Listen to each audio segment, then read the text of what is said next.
Good morning, everybody. Today is Tuesday, August the 11th. It is 11:10.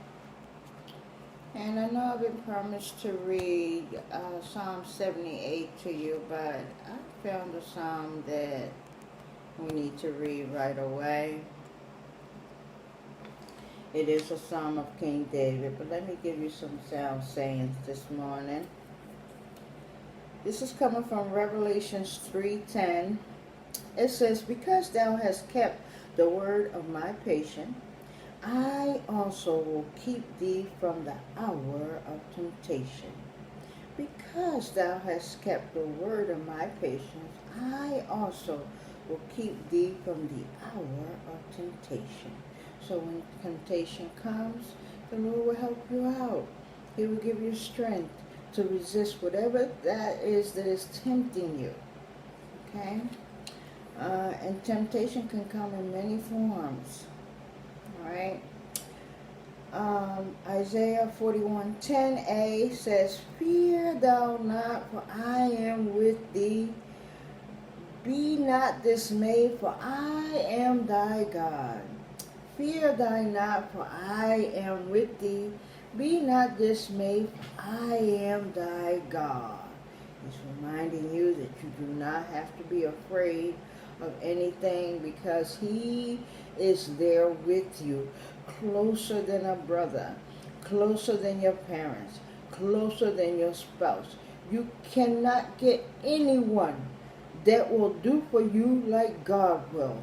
He will not fail thee. Man, you cannot put your trust in man at all. It is a fatal mistake to put your trust in man. Okay? And it's also a fatal mistake not to know where your blessings are coming from. All right? We have a second stimulus coming. We give God the glory for the first stimulus check, and we shall give God the glory for the second stimulus check. If there is another check to come or any other benefit to the people of the earth, it is God who has ordained these checks. So be mindful of who to give your thanks to. The politicians just do a very small, almost invisible effort. God does all of it. Okay? He does 99.9% of it. Alright, so all of those blessings that we appreciate, they come from God. They do not come from the south, the west, or the east. They come from God. Okay? That includes that stimulus check that you are waiting for. Alright? And if you have not received your first stimulus check, I pray that you may receive both of them this time around. Alright, this reading is coming from Psalms, the book of Psalms. It's a psalm. And it is a psalm. I'm going to read the title to you because it is significant to the writing of this particular psalm. The title of it is "Praise to God for being the rock, the fortress, and the deliverer." Alright, but before I do that, I took some notes. And I like to share these few words that I wrote down.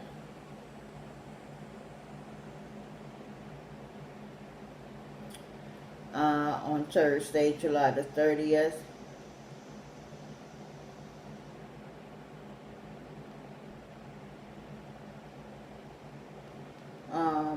My first sentence says, "We must conform our minds to that of Christ." We must behave like Christ as much as we can.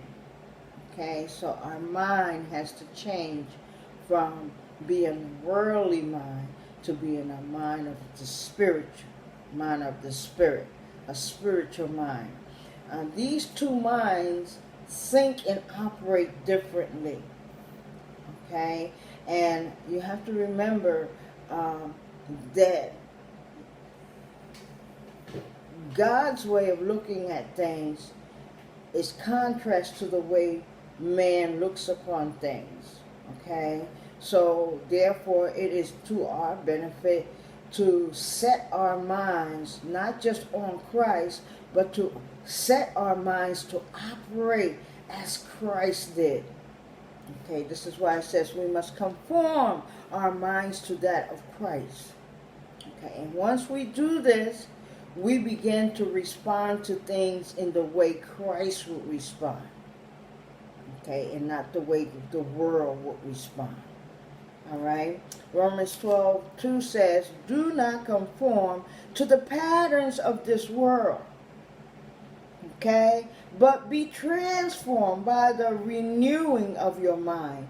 Then you will be able to test and approve what God's will is. His good, pleasing, and perfect will. Okay. You must make that transformation first. And then you will be able to test and approve what God's will is. You cannot test and approve what God's will is in your worldly state of mind. I hope I explained that well. Okay? I have some words. Now when you take words out of the manual, Bible stands for basic information before leaving earth. Every letter in the word Bible stands for a word. So Bible means, okay, basic information before leaving earth. That's what Bible stands for. All right. So when you obtain words from this manual, you cannot use the Webster's dictionary to help you find the meaning of these words. You must obtain a concordance. It will give you the spiritual meaning of this word or the biblical meaning of this word. Okay, so this is where I get my definitions from the Bible. I get the words from the Bible, and I also search for the definitions from the Bible. Okay? So the first word I have is strength. Strength. All right? Our God is our strength. Okay? He is our deliverer. He is our provider. He is our rock. He is our fortress. He is our God, our buckler. Okay, our horn of salvation. He is our high tower. See all these hats he's wearing? All of those hats have names on them.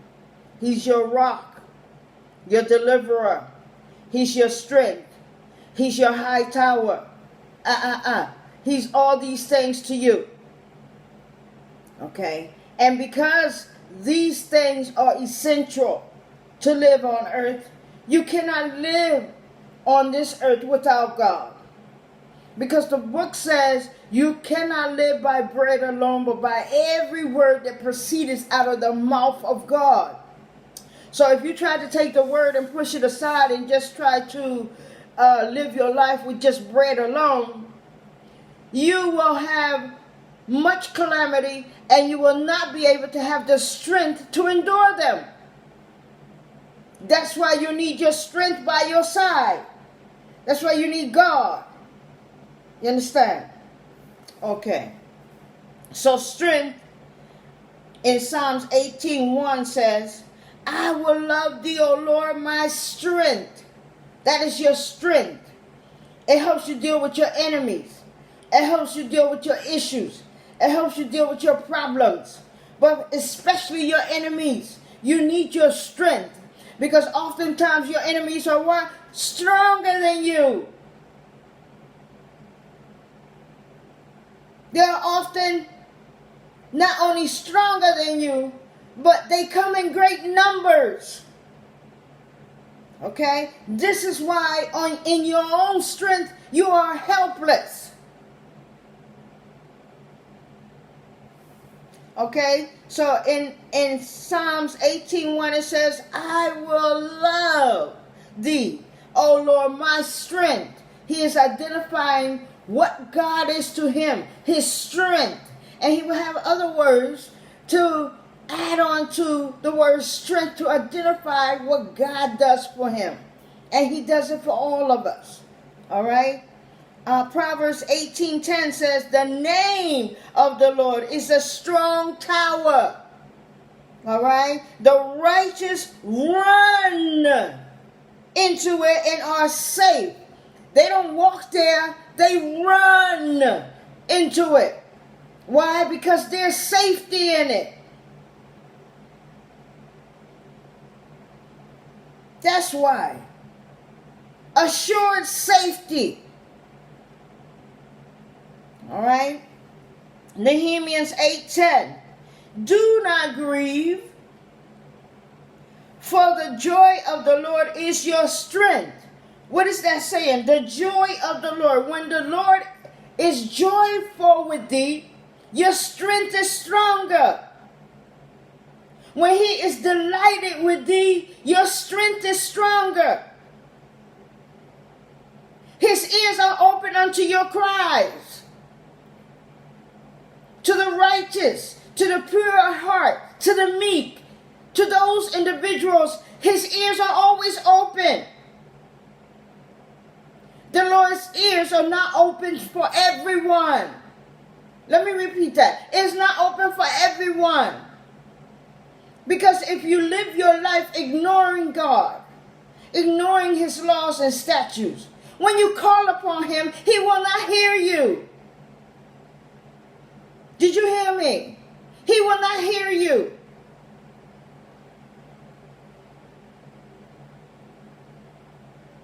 That's why it is important to be a delight unto him, to bring him joy. Because your delivery will come expeditiously. No matter what the issue is, your delivery will surely come. Surely. Okay? Nehemiah 8:10 says, do not grieve, for the joy of the Lord is your strength. All right? Isaiah 41:10 says, so do not fear. We can't grieve, we can't fear, we can't be afraid of nothing. Why? Because we have our strength right near us all the time with an open ear, waiting for our cries. Okay? So it says, do not fear, for I am, that's his name, with you. Okay? That's better than having an army of men with you. God by himself is all you need. All right? Do not be dismayed, for I am your God. Okay? Your God is real. Your God is the maker of this universe. Your God made the nose and he has one. He made the eyes and he has a set of them too.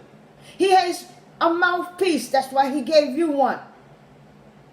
Every part that we have on our body, God has. Because he made us according to the image of himself. Different colors and nationalities. And everyone he loves.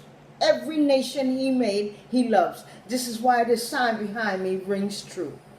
Every life, according to God, is precious.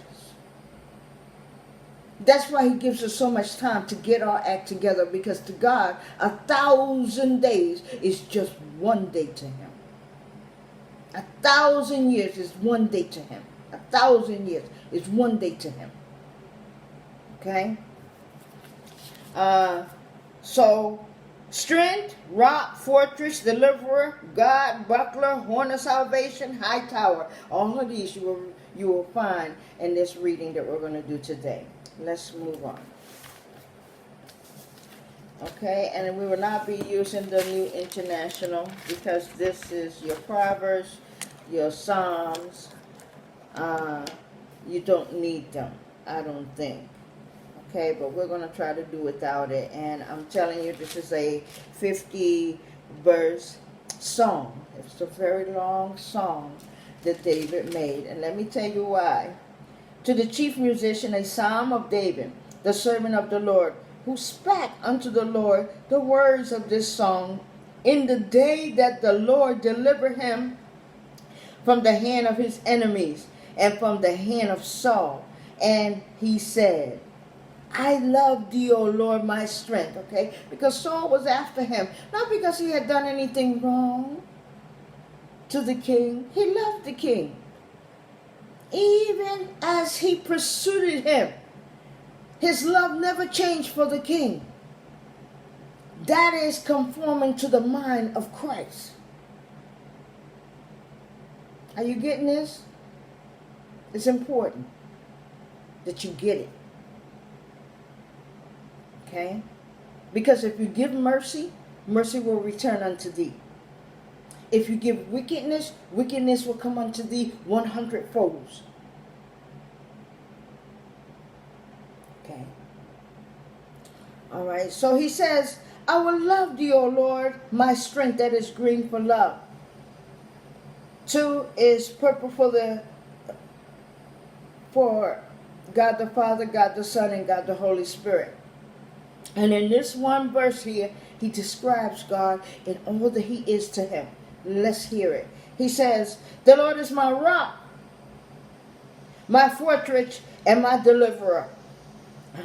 My God, my strength, in whom I will trust. My buckler and the horn of my salvation and my high tower. See, because the Lord is so much to us, we can't afford to live here on our own without him. Because then you don't have all these benefits. There's a benefit for being among his servants and saints. For being a delight to him. For being a joy unto him. There are benefits and blessings that come with that. Okay? And these are the benefits. Let me read it again. And this doesn't just apply to David. That applies to all his saints and servants. All his saints and servants. All of them. All right? It says, the Lord is my rock and my fortress and my deliverer. My God, my strength, in whom I will trust. My buckler and the horn of my salvation and my high tower. Verse 3 to 6 is orange for your faith. I will call upon the Lord, who is worthy to be what? Praised. In the same way he is worthy to be praised, he is also worthy to be feared. Let me repeat that. In the same way he is worthy to be praised, he is worthy to be feared. And because we have no fear for God, it's the reason why we have implemented some of these laws that goes against the laws of God. There's no fear for God. When you begin not to have fear for the God of this universe, you put yourself in a dangerous situation. This is why we are in a pandemic.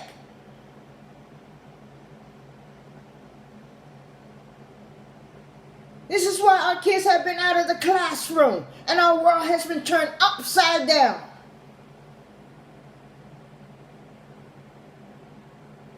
Because of our disregard to God. Period.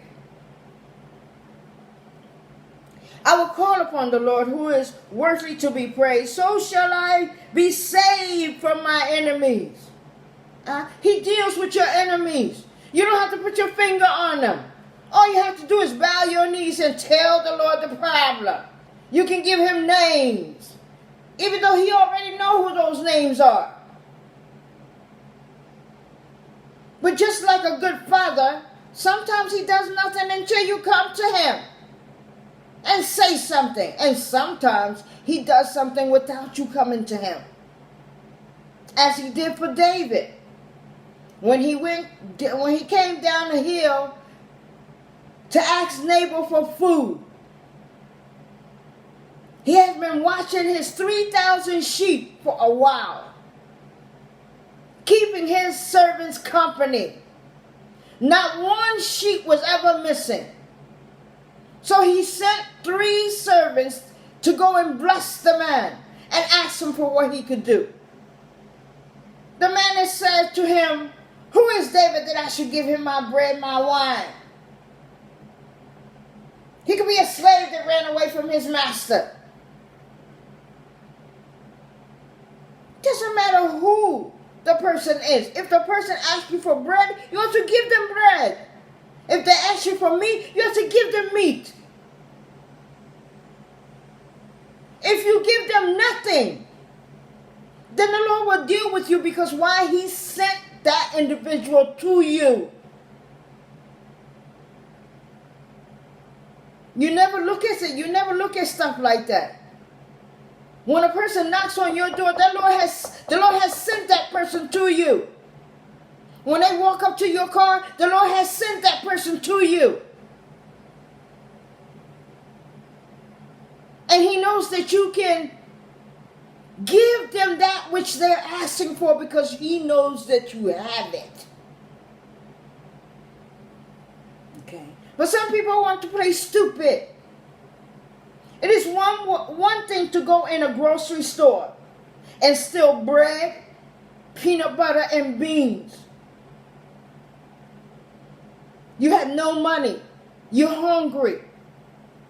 Okay? So you're going to steal that which is food. You're not going to steal a Snickers bar. You're going to steal food. You are not supposed to put a man in jail for stealing food if he's hungry. But if a man has a pocket full of money and he goes into a store and steals bread and meat and all this kind of stuff, and he has $20 bills in a row in his pocket, that's stupid. That man deserves to go to jail. Okay, let's move on. I will call upon the Lord, who is worthy to be praised. So shall I be saved from my enemies. For the sorrows of death compass me. That means he was surrounded by death. Why? Because his enemies were stronger than him. All right? The sorrows of death compassed me, and the floods of ungodly men made me afraid. Yes, those numbers can make you afraid. Okay? Because the people that were chasing after him were greater than those that accompanied him. All right? 5. The sorrows of hell compassed me about. The snares of death prevented me. 6. In my distress, I called upon the Lord and cried unto my God. You know, back in the biblical days, when we were in distress, the first thing we did in distress is bow. We hit those knees, our face facing the ground. If there are tears, they will hit the ground. But now we're so arrogant that we can't bow anymore. We need to stand up and speak to God. We can't take that humble position anymore. But we take a whole lot of other positions that are so humble to satisfy man. In my distress, I called upon the Lord and cried unto my God. He heard my voice out of his temple, and my cry came before him even unto his ears. Okay? His ears are not blocked. You don't get a dial tone.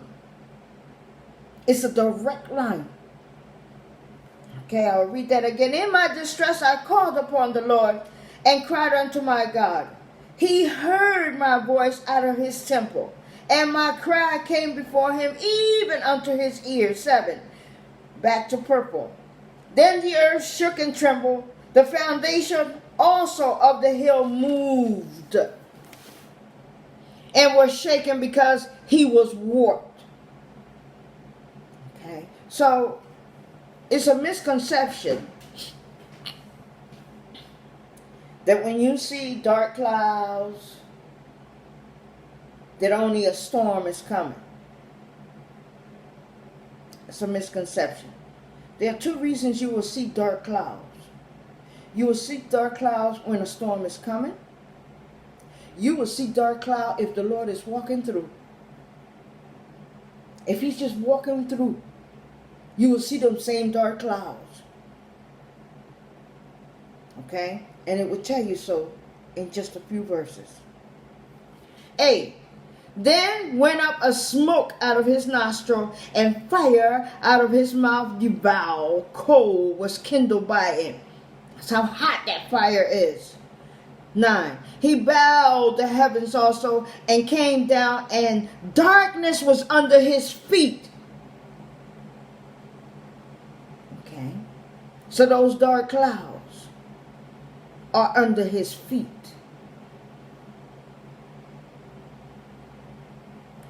He's walking through. He rides upon the wind and searches his earth. He searches his earth continuously.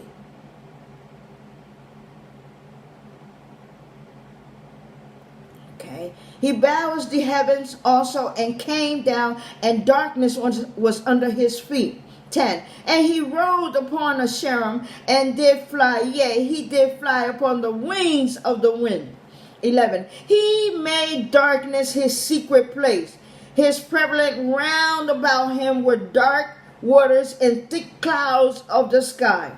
12. At the brightness that was before him, his thick clouds passes hailstorms and coals of fire. 13.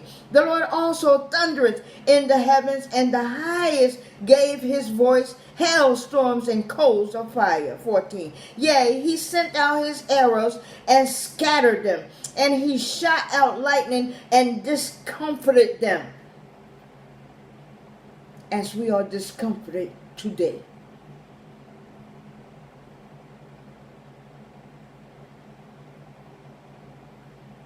And if we continue in our shenanigans, this discomfort will get even greater. Did you hear me? If we continue in our shenanigans, this discomforting will get greater. Because can't nobody shut you up in your house but God. Period. 14. Yea, he came out. He sent out his arrows and scattered them, and he shot out lightning and discomforted them. 15. Then the channels of waters were seen, and the foundation of the world were discovered at thy rebuke, O Lord, at the blast of the breath of thy nostrils. Okay? And 16 to 20, rule for salvation. He sent from above, he took me, he drew me out of many waters. Okay? He sent from above, he took me, he drew me out of many waters. And these are troubled waters we get into, that God rescues us. These are troubled waters, okay, that he's speaking of. 17. He delivered me from my strong enemies, and from them which hated me, for they were too strong for me. Right? 18. They prevented me in the day of my calamity, but the Lord was my stay. See how important your strength is? When your enemy is behind you, pursuing you. It can be frightening. As the Israelites were frightened when they saw the dust flying from the feet of the horses coming closer and closer to them.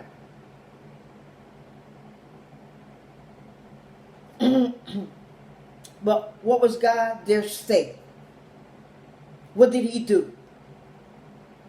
He opened up the waters and let them walk on dry ground. He was their strength, their deliverer, their rock, as he is yours and mine. He delivered me from my strong enemies and from them which hated me, for they were too strong for me. 18. They prevented me in the day of my calamity, but the Lord was my stay. 19. He brought me forth also into a large place. He delivered me because he delighted in me. Okay? So it is worthy to be a delight unto God. You don't need to be a delight to the world. You need to be a delight to God. Okay? He brought me forth also into a large place. He delivered me because he delighted in me. 20. The Lord rewarded me according to my righteousness, according to the cleanness of my hands has he recompensed me. Man can't recompense you for anything.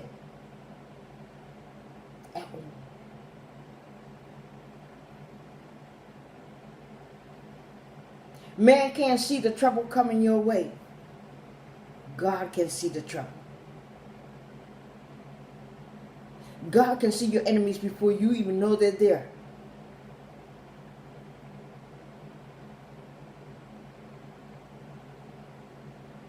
Man has very little capabilities. God has infinite capabilities. So who should you put your trust in? The one who has infinite capabilities. Infinite. Moving on. 20 to 23 is read for discipleship. For I have kept the way of the Lord and have not wickedly departed from my God. That's what he did. Okay, I have kept the way of the Lord and have not wickedly departed from my God. 22. For all his judgments were before me, and I did not put away his statutes from me. 23. I also upright before him, and I kept myself from my iniquities. He's not saying he became a saint. He's not saying that. He's not saying he became an angel instantly. He's not saying that. He's saying that he tried to live his life according to the will of God. He's saying that everything he did, he considered God in his actions, in his motives. He considered whether it was wicked or good, making him a delight unto the God he served. All right. It has 50, so we're going to go to 25, 2 more verses. I will read this again. For I have kept the way of the Lord and have not wickedly departed from my God. For all his judgments were before me, and I did not put away his statutes from me. 23. I was also upright before him, and I kept myself from my iniquities. 24 is blue for salvation. Therefore has the Lord recompensed me according to my righteousness, according to the cleanness of my hand in his eyesight. 25. With the merciful thou wilt show thyself merciful. With an upright man thou shalt show thyself upright. 26. With the pure thou shalt show thyself pure, and with the forward thou shalt show thyself forward. One more. For thou wilt save the afflicted people, but will bring down high looks, which often come from the wicked. Okay, and we will stop there. This has 50 verses, and we will continue the rest tomorrow if I live and nothing happens. Thank you very much for joining us today and reading the words of the Lord in its entirety. And it's very important for the servants of God to begin to read the words of God as they did in the biblical time, because every passage has a message in it. When you go and you cut up these passages, you take away the message that God is trying to give his people. He did not tell us to cut up his word. He told us to use his words. Okay? It's okay to use your own words, but you must use God's words first. Because it is the Lord's will to save his people. It is his will to save them. Now, if they do not have a spirit of discernment and they go around looking for all that pleases them, that is not of God, then it is not your fault if they are not tapping into that which is good to them or for them. Okay? But you must do your job according to the will of God, period. Not according to the ways of the world. Okay? And as always, may the peace of God be upon you. May the protection of God surround you and all those you love. And may the will of God for your life, not your own will for your life, his will for your life, come from thee, from within thee. Okay? Thank you. My name is Brenda Guerrero, and I love you for taking the time to listen.